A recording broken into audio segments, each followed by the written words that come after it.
They always talk about the witching hour, don't they? About how the veil between worlds gets thin, but they never mention that the first veil to go is the one in your own head. They warn you about things that go bump in the night, but not the bumps in your own mind.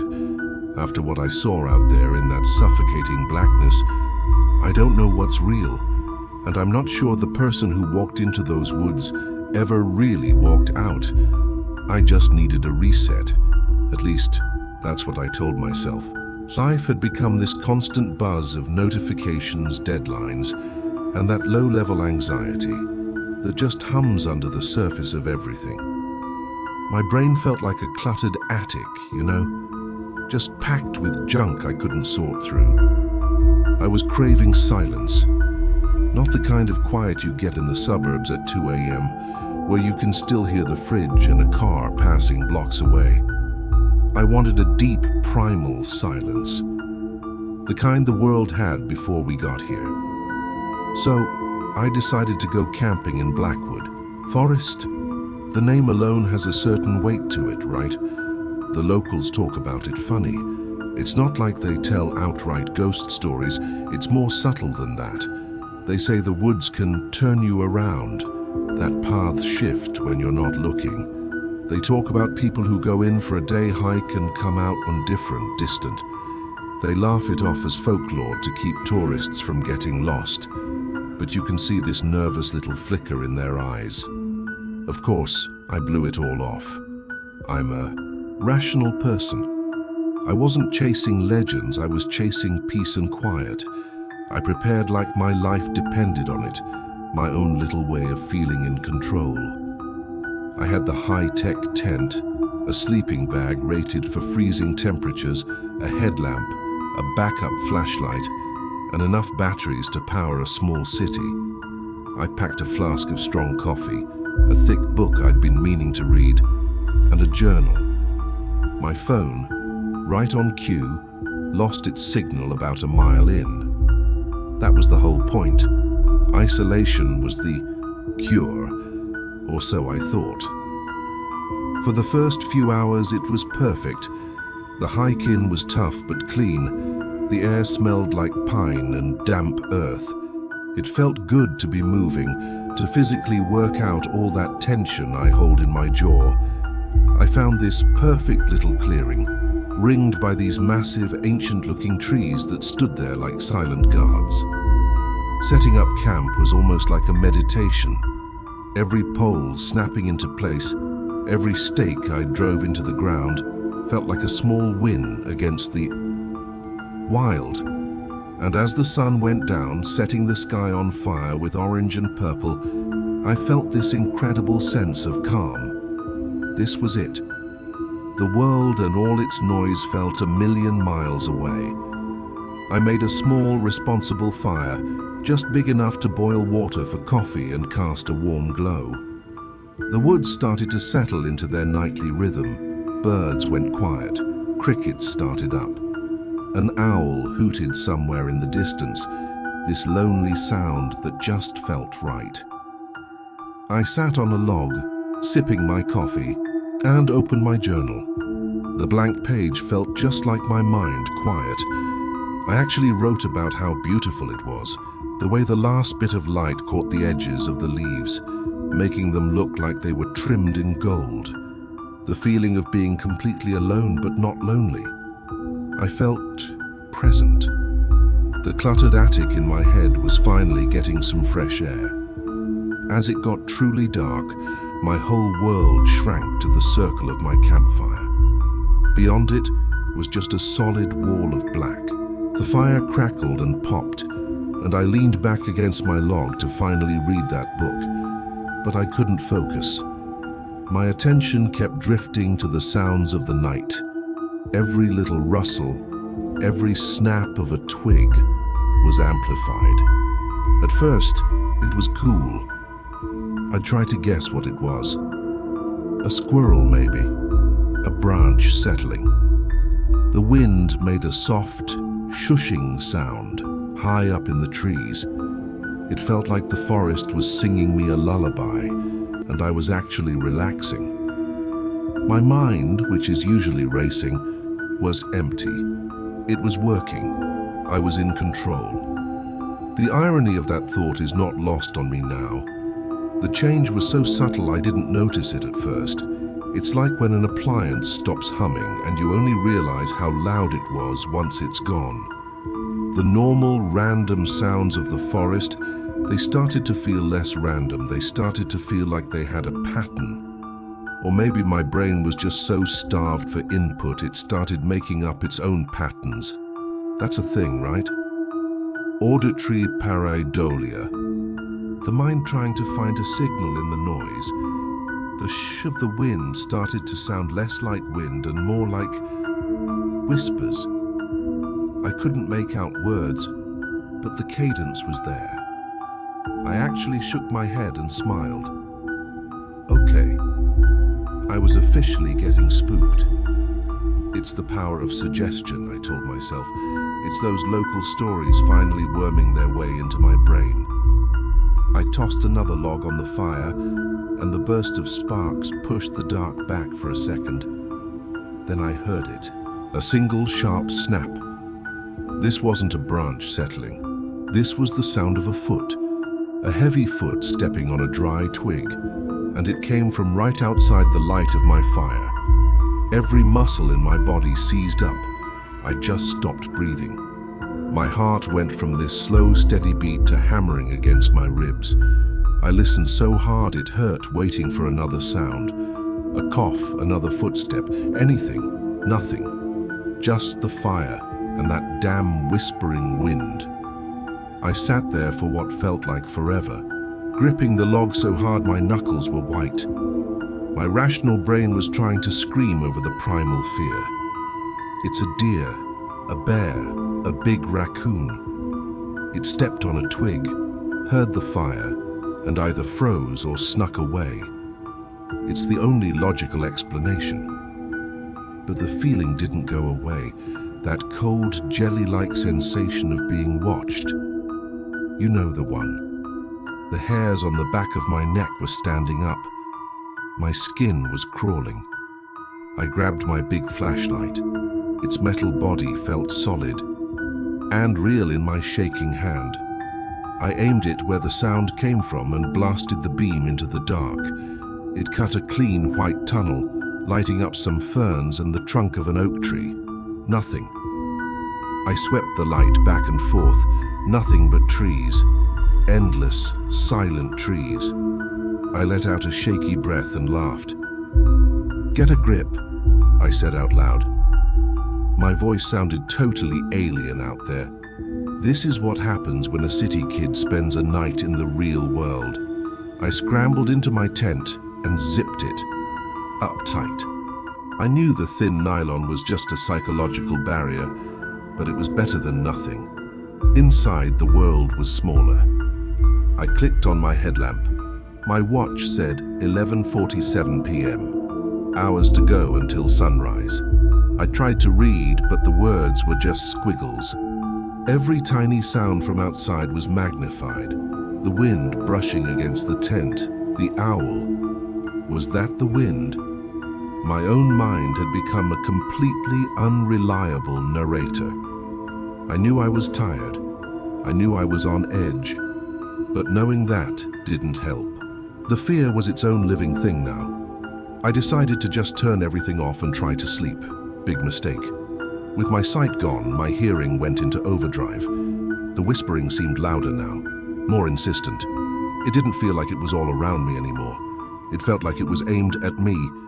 And then I heard my name. It wasn't a shout, it was a whisper, tangled up in the sound of the wind. Jonah. I shot straight up. My heart was going to beat its way out of my chest. Impossible. It was the wind. It had to be the wind. My brain was just taking random noise and making it into the one sound I know best. I knew that, intellectually. But the terror that shot through me wasn't intellectual. It was pure animal panic. "This isn't real," I croaked into the dark. "You're just tired." I fumbled for my watch and hit the backlight. 1:13 a.m. It felt like I'd been lying there for days. Time was starting to feel weird and stretched out. I lay back down, stiff as a board, just listening. This went on forever. Tense, awful quiet. Then the wind would pick up, and somewhere inside it I'd hear my name. Every single time I told myself I was imagining it, and every single time a little more of my sanity chipped away. I was losing the argument with myself. The scared part of my brain was winning. I must have drifted off into some kind of feverish half-sleep, because I was jolted awake by a total change. The silence. Everything had stopped. The crickets, the wind, the owl was gone. My fire was probably just embers. It was a complete unnatural vacuum of sound that was somehow heavier and more threatening than any noise I'd ever heard. It was the silence of a held breath. The silence right before something strikes. I held my own breath, listening. My ears were ringing. I checked my watch. The little green numbers burned in the dark. 3 a.m. The witching hour. A dumb, superstitious thought. But right then, in that suffocating silence, it felt like the only truth in the universe. And then a new sound started. Not a whisper, not my name. It was a soft, rhythmic scraping. Scrape, scrape, scrape. It was coming from right outside my tent. The sound of a fingernail, or maybe a stick, being dragged slowly across the fabric. I was paralyzed. My blood felt like ice water. My mind, which had been racing, just went blank. There was no room left for rationalization. There was just the sound, and the pure, uncut terror it brought with it. The scraping stopped. The silence crashed back in. I lay there like a statue, just waiting, and then I saw it. Pressed against the wall of the tent, right next to my head, was the silhouette of a hand. It wasn't a monster's hand. It wasn't a claw, it was just a hand. But it was so dark against the faint moonlight filtering through the tent. The fingers were long and slender, maybe a little too long, and bent at an angle that was just wrong. It stayed there for a few seconds that felt like an eternity. And then slowly it pulled back and was gone. I didn't scream. I couldn't. The sound was stuck in my throat. I squeezed my eyes shut, trying to force it to be a dream, a hallucination, a night terror. But I was awake. I was horribly, terribly awake. When I opened my eyes, it was gone. But something inside me had snapped. It wasn't about being scared of something outside anymore. The horror had come inside. I wasn't sure where. The world ended and my mind began. And then this strange, terrifying calm washed over me. The fear was still there, but it was distant, like I was watching it happen to someone else.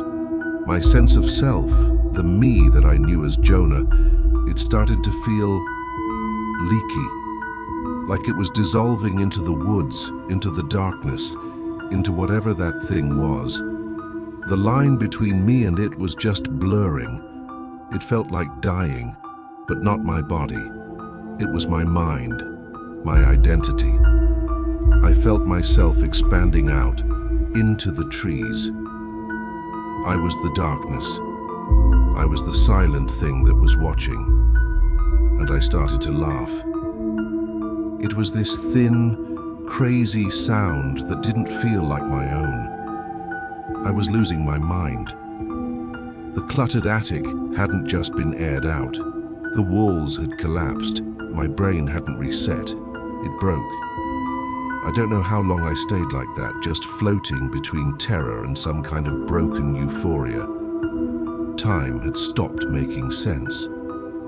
Eventually, though, the first hint of dawn started to bleed into the hue, sky changing the black to a bruised purple. And with the light, the sounds came back. A bird chirped, then another. The spell was broken.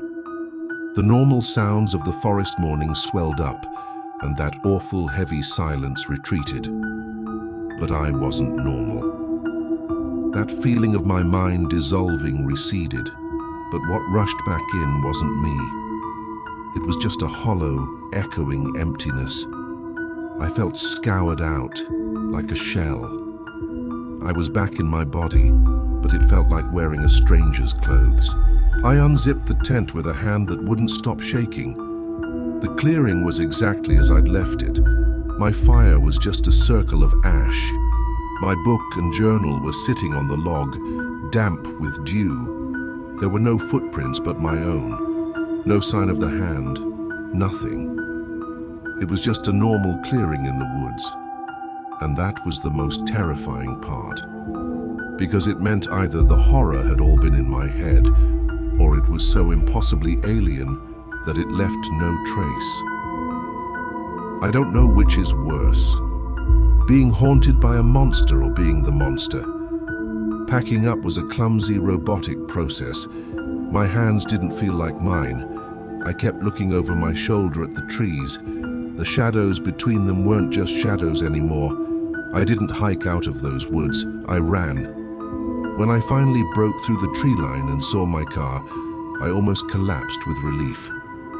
I dove inside and locked the doors, the click of the lock echoing in the quiet car. Driving back to the city was jarring. Everything was too loud, too bright. The faces of other drivers looked like weird masks. I'd gone to the woods to escape the noise, but I came back with a new, terrifying noise that was stuck inside my head. It's been weeks. The hollow feeling is gone, but now there's just this constant low-level dread. I sleep with the lights on. The silence in my own apartment feels just as threatening as the silence in the woods. I see things out of the corner of my eye, shadows that move when I'm not looking right at them. And sometimes when it gets really quiet, I can still hear the whispers. I don't know what happened to me in Blackwood Forest. Was it paranormal? Did I stumble into something I wasn't supposed to see? Or did the isolation and the dark just crack my mind open? A psychotic break? I've looked it up. Sleep deprivation and isolation can cause hallucinations, paranoia. There's a neat, rational explanation for all of it, but I don't believe it. Not really. Because when you feel a hand press against your tent in the middle of the night, logic flies out the window. That fear is real, and it changes you. If you've ever had an experience you just can't explain, something that made you question everything, tell me about it in the comments. I really need to know I'm not the only one. And if you want to follow along as I try to figure this out, subscribe and turn on notifications. They never tell you that when the veil is thin, it's a two-way street. You can see out, but something can also see in. I went looking for peace, but I found a new kind of silence. A silence that screams. I don't know if what I experienced was real in the way this chair I'm sitting on is real, but it was real enough to break me. The fear I brought back is my own personal ghost. It haunts the quiet moments. It lives in the shadows of my apartment. And the worst part isn't what I saw in the woods. It's that sometimes, when I look in the mirror, I think I still see it looking back at me.